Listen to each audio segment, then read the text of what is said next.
or would you want that? Would you encourage them to maybe show Taylor Swift more often? Like, As an owner, I mean, well, shoot, if I'm owning the team, no, I'm saying bring Jay-Z and Beyonce to the game. I don't want to see well, Taylor Swift, but I understand it. It's a money play. It's an attention mm-hmm, grabber. At the end of the day, exactly. it's just something to keep the game trending and keep people talking. I'm just personally tired of seeing it. Right. But as an owner, yes, I understand. But can we just turn it down a little bit? Just a little bit more. It's just ridiculous at this point. Every time Travis Kelce even looks at the ball, they're showing Taylor Swift. And, No, I I just agree. want something different. So. I agree. So,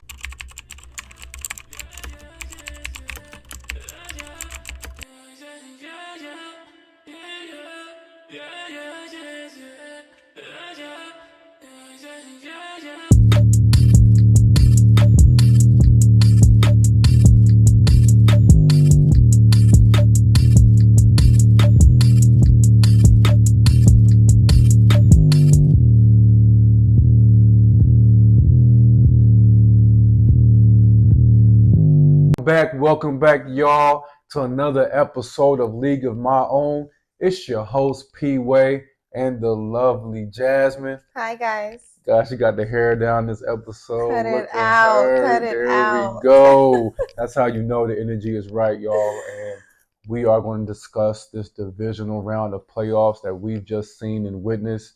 And oh man, what some great, great football as we are headed to the NFC and AFC championship games. I'm hype. It's definitely been some great football, and I'm ready just to give you guys my breakdown. So let's do it. Let's go. All right, so we're gonna talk about the Ravens and the Texans. Mm-hmm. Ravens defeated the Texans 34-10. Lamar Jackson, he threw and ran for 2 touchdowns each. What were your thoughts about that game? Well, first we got to start off with salute to DeMarco Ryan, salute to CJ Stroud on a heck of a year. No one thought that you guys would make it this far. Right. That's very clear. No analysts, no even fans thought the Texans would be divisional round. So salute to you guys for getting there. You guys just ran into a incredible beast, an incredible team in the Ravens this year. And I told people this before. You got to be very careful being the number 1 seed in the playoffs when you have that first round bye. When you're taking 2 weeks off, and doing anything, it can be something simple as, like going to the gym. You take 2 weeks off, it's always going to be an adjustment period to bounce back. And you saw the Ravens, start off a little bit rusty in that first half. Yeah. And the game was close. But that speaks on how good the Ravens are. Because, boy, when they came out that second half and started playing, there's nothing worse than like if you're going to get somebody or you're in a fight with somebody and you giving it all you got, and then you notice that he's only going about halfway to his potential. That is a sign of trouble, and that's exactly what happened. They turned it up and finally played at their best, and the game was over. And they ended up winning the game 34-10. I mean, yeah, talk about a little bit like Lamar Jackson's style, like how he is as a quarterback and everything. I mean, he did go to the sideline and he seemed to pretty like ramp everybody up, try to get everybody, to bring that energy, and it worked. And he did at halftime. He said that he was, basically cursing out his players like, "What we doing? We do what here. You gotta do. Yeah, we in the moment. This is the playoff. Let's go." And Lamar, and that was the right thing to do. That's showing that his leadership, style and his presence, is definitely respected, around the league and around his peers. And it's crazy because, he has that style of quarterback play that is not, what can I say, NFL friendly. A lot of people gave him slack. A lot of teams didn't want to pick him up in the off season when he was holding out for a little bit, which is crazy, especially me being a Carolina Panther fan. We denied to even look at him, which is crazy. And he's shown, and like he said, he bet on himself. And all he wanted was his team to put weapons behind him. They put the weapons behind him, and now look at him. He's flourishing, and he's going to the AFC Championship. So, congrats. Great game for them. Their run game looks strong. The O-line looks strong. They got the best defense, and that's always a plus in NFL playoffs. At this time of the year. It's cold outside. They're not playing in the heat. this is when tough football is played. So, shout out to the Ravens, and to the next round they go. We'll see how that game goes. We'll see. All right. So, before we move on to the next game, do you Mm-hmm. think that Lamar Jackson has locked in the MVP? Oh, it's over. It's over. It is over. Lamar Jackson is the MVP. I've heard rumblings of Dak Prescott, and I've heard rumblings of Christian McCaffrey. Mm-hmm. Great season by them too, but it is locked, sealed, and delivered. Lamar Jackson is the MVP. All right. 2 rushing touchdowns, 2 passing touchdowns, and how efficient he was that last game. Yeah, it's a wrap. All right. So the 49ers, they put out a close win versus the Packers. Mm-hmm. The final score was 24-21. McCaffrey ran for 2 touchdowns to secure the win. What were your thoughts about that game? Another team, the Packers. You got to give it to them, and this really shows, the poise and the patience they had with Jordan Love and allow him to grow under Aaron Rodgers. And, a lot of people didn't have the Packers getting here, rightfully so. No one saw that they were going to be, in the divisional round. They thought they were kind of rebuilding. And for them, to beat the Cowboys last week, which, the Cowboys often beat themselves anyways. And then for them to get to this round and play a tough game versus the 49ers. There's a lot of plays we can go back and see. The Packers could have won that game. They could have definitely pulled it out, especially at the end when Jordan Love threw that horrible pass for, to seal the game. If he would have just dumped it down, I could have seen them tying the game and possibly getting the win. So salute to the Packers. On the 49ers side, Brock Purdy, he's been a little inconsistent. He started off really bad, and he got it together. And he definitely, he lost his target in Deebo Samuel as well, so that took a lot out of the offense. But thank God number 22 is back there, because Christian McCaffrey does what he does. He had a great game. He had 2 touchdowns. And then at the right time, Brock Purdy, found his footing, and he started to do real well, and he led them on a game-winning drive. So, and in the NFL, none of that matters. You can start off bad or whatever. As long as you win, everyone is happy. It's all about how you finish. Exactly. So great win for the 49ers, and now they're back in the NFC Championship. Yeah. The Detroit Lions, they advanced to the NFC Championship games by defeating the Buccaneers 31-23. The final drive came down to Baker Mayfield throwing a season-ending interception. What are your thoughts about that? Man. It was a good game. It was a good game. I like the way Jared Goff is playing. Jared Goff is playing at a great level. And people kind of, what can I say? What's the word for it? You guys got to put a little bit more respect on Jared Goff's name. Remember, he did lead the Rams to a Super Bowl. Right. Ultimately, they did ship him off for, Matt Stafford, who ended up winning that Super Bowl with the Rams the next year. But he got them all the way there. So he's a solid quarterback. He's not a bum. Right. And, he's showing y'all this year. He's very accurate, and, he's poised, and he plays very well at that position. So, and he's leading his team again. He had a great game, and they have the backfield of Gibbs and Montgomery, which is a great 1-2 punch. And, running the ball, that's what wins games at this time of the year, and they're doing that. Their defense is solid, young, fast. They throw a lot of schemes, a lot of blitzes. So, the Detroit just played a full, good game. The Buccaneers did very good as well. I did not think that they were going to play as well as they did, but people don't realize how good Mike Evans is, man. Like, he is a heck of a receiver. He's very what can I say, just a calm demeanor. But Mike Evans is a beast, man. He's one of the best receivers the game has ever seen. Yeah. When you go back and look at his stats, go check him out. He's one of the best. He's up there. I think definitely in that top 10 conversation. So they played a great game, and just at the end it came down to having the ball in Baker Mayfield's hands.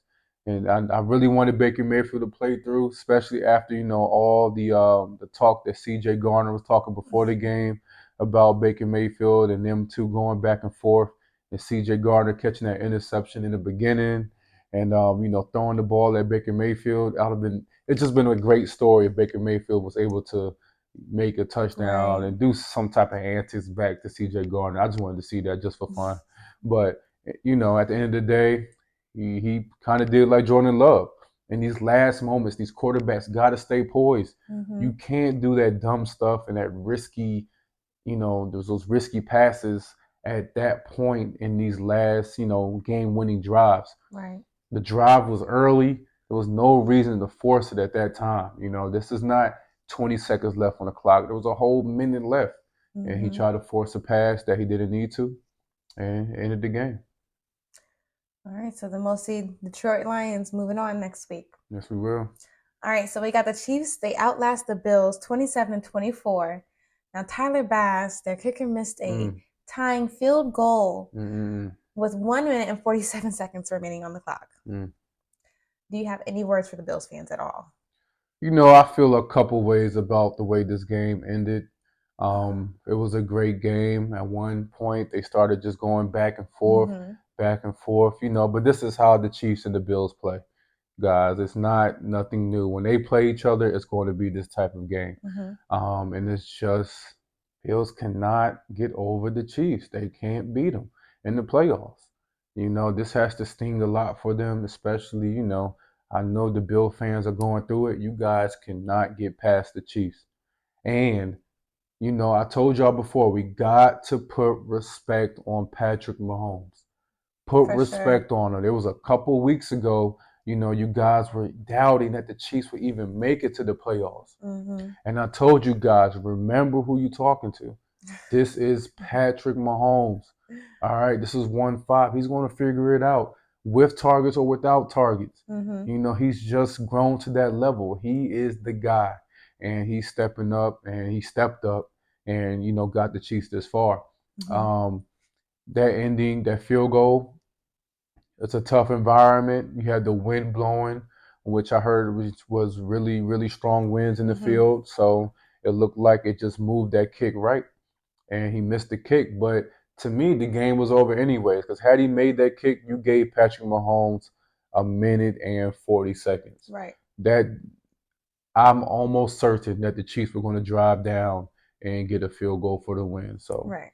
you know, I think even before that, when Josh Allen missed that pass, that could have scored a touchdown Yeah. in the end zone. If he delivered that pass, the game would have been over. Also, he didn't have to throw that. He could have threw it down to Diggs. He was wide open on that play. Just get a first Just down. get a Keep first it down. going. And what's the common theme? We saw Jordan Love throw an interception. We have Baker Mm-hmm. Mayfield throw an interception. We have Josh Allen who's threw a inaccurate pass in the final moments. It's the clutch gene, y'all. It's the playoffs. Mm-hmm. This is what separates the Super Bowl winning quarterbacks from the quarterbacks that lose. Right. You got to step up in the right time, in these right moments. And he just didn't deliver. And now he has to sit there in defeat against the Chiefs another year again. So Definitely a sad, sad outcome. sad. Now, I do have a question with Josh Allen. You know, Mm-hmm. his quarterback style is kind of similar to like Lamar Jackson, how Mm-hmm. they both tend to run the ball. Mm-hmm. They seem to be more athletic. Now, do you feel like that is something that you know he'll be able to grow with Mm-hmm. and maybe become better in the future, or? I think that yeah, their styles are alike. A lot of coaches don't really like that style of play. Mm-hmm. They would rather have a pocket quarterback. Risky. You know, it's risky. You know, Yeah. a quarterback can get hurt, and they also feel like the more talented quarterbacks with the legs are not as talented in making decisions. Mm-hmm. Um, which I don't agree. I Okay. just think you have to get the best out of that quarterback. And I think that for Josh Allen, for him to take the next steps, he needs to grow better in his mental awareness Mm-hmm. and then also just being accurate. He has a very strong arm. He has great playmaking ability, Mm-hmm. but just at times he loses focus and loses that control of the game and you know the right tempo and just a mental um, aspect of the game. He's not, you know, making the right read sometime and just taking his time. Sometimes it Mm-hmm. looks like he's forcing it. And it's been a couple years of this now. So his clock is definitely ticking for him to kind of get it right. Because Yeah. everyone sees the talent is there. Right. The talent is clearly there. If we get Josh Allen to start playing consistently, you know, accurate, and get his mind a little bit more caught up, a little bit more mature in the game of football, man, the Bills would be where the Chiefs are today in Yeah. the AFC Championship. So Yeah. that's what it is. And one last thing before we stop talking about the Chiefs, Mm-hmm. got to bring it up. Mm-hmm. Why do they keep showing Taylor Swift after every single play that has to do with Travis Kelce? I mean, I get it, they're dating, but nobody's watching football to see her. I can't stand it. I don't understand why. Listen, NFL. Listen, all the production companies, CBS, NBC. We gotta seize the Let them Taylor know. Swift Let them know. moments. We gotta stop it. We can't have Taylor Swift on every single play. Okay, we can do one in the first quarter, one in the fourth quarter. That's already too much. But every single play, I give it to that. She has a big following, and I get it. I know what they're doing. I see the numbers, and you know they're doing it for the popularity. Cool. But come on, guys, it's football at the end of the day. We don't need to see her in the press box every single game. Okay, it's kind of, a little overplayed at this point. So I'm hoping that they kind of slow it down a little bit. But we're going to the Super Bowl and we're going to the AFC Championship rounds and stuff like that. So they're not going to stop. They're not going to stop. They're going to keep showing her, and we're just going to be here for the ride. So to the Swifties, salute to y'all because y'all obviously have some control and some power. So now I do have a question. I mean, I don't know what kind of publicity this necessarily brings in, but as an owner, would you want that? Would you encourage them to maybe show Taylor Swift more often? Like, as an owner, I mean, well, shoot, if I'm owning the team, no, I'm saying bring Jay-Z and Beyonce to the game. I don't want to see well, Taylor Swift, but I understand it. It's a money play. It's an attention mm-hmm, grabber. At the end of the day, exactly. it's just something to keep the game trending and keep people talking. I'm just personally tired of seeing it. Right. But as an owner, yes, I understand. But can we just turn it down a little bit, just a little bit more? It's just ridiculous at this point. Every time Travis Kelce even looks at the ball, they're showing Taylor Swift, and No, I agree. I just want something different. So I agree. So one last question for you, mm-hmm. or maybe a few questions. But next week we'll have the Ravens and the Chiefs. Yes, we will. And the 49ers and the Lions. Mm-hmm. Those are going to be some really good games. Yes, but I want to know, who do you think is going to the Super Bowl? Put me on the spot. Put me on the spot. Yes. So pretty much I've had it this whole year that the Ravens and the 49ers were going to the Super Bowl. Okay. That's how I felt. Okay. Man, this is getting tough because I don't know. I feel like Mahomes is getting ready to work some type of magic. But this year the Ravens are just too strong. So I definitely have the Ravens going to the Super Bowl. Okay. All right, this is Lamar's year. He's the MVP, and I think this is the year they just dominate. And the game might even get ugly. It might even get ugly when they play the Chiefs. So I just think that team this year is just incredible. Right. So I got the Ravens in the Super Bowl. And then when we go to the Detroit Lions versus the 49ers, I got it pending on this. If Deebo Samuel plays for the 49ers, I have the 49ers for winning. For sure.